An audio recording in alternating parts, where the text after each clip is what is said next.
The 4-day siege at a remote gas plant in the Algerian desert has come to an end. What exactly happened during the siege and during the storming by Algerian troops is still unclear, but now it's been revealed at least 48 bodies have been recovered from the plant. Now, in a moment, we'll hear from Raffaello Pantucci, who's Senior Research Fellow at the Royal United Services Institute and an expert in African security and extremism. But first, to help us get up to speed on the latest from over the weekend in Algeria in this fast-moving situation, we're joined on the line by Nabila Ramdani, who's an award-winning Franco-Algerian journalist and has been with us here at Monocle 24 throughout this situation.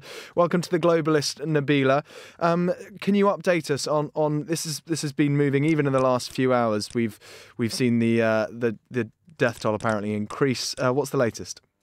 Well, as you said, it's an extremely fast-moving situation, and as far as the Algerian security forces are concerned, the military phase of their operation is over, and they are now working, spending a couple of days making sure that the site is 100% secure.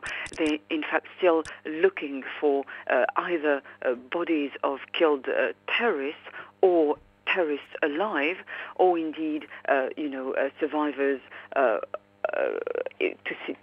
see whether or not anybody really is still on the site. An important aspect of this is I have been able to find out actually that it emerges that the terrorists who planned the attack, one way they managed to planned so carefully the attack is that it appears that they were able to secure short-term contracts with the firm BP in the Sahara, working as drivers, cooks and even guards, and therefore infiltrating the facility beforehand and becoming familiar with the premises, and that would have given them incredible insight to meticulously plan their attack. And this, of course, completely goes against the theory that the attack was planned in retaliation to the French being allowed to use Algerian airspace during its operation in Mali. Is anybody surprised by the way that this hostage situation ended? Well, Emma, I don't think it cancels out that theory. I think what it signals is that although the attack might have been planned well before in the past, the trigger was undoubtedly the French intervention in Mali. The French president said as much, and it's no coincidence that the attack appeared in Algeria.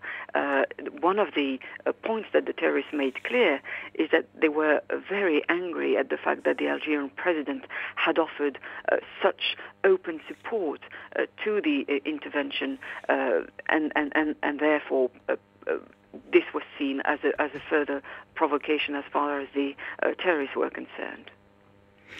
Where does this leave the country now?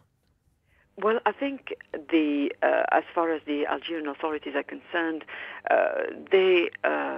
Although, as you mentioned, the death toll has been rising overnight with the discovery of new bodies, they still deem that the operation was successful, given that there was an awful lot of explosives on the site, that the terrorists had made it clear from the beginning that if the Algerian government didn't deliver on their promises, they were going to blow up the whole site.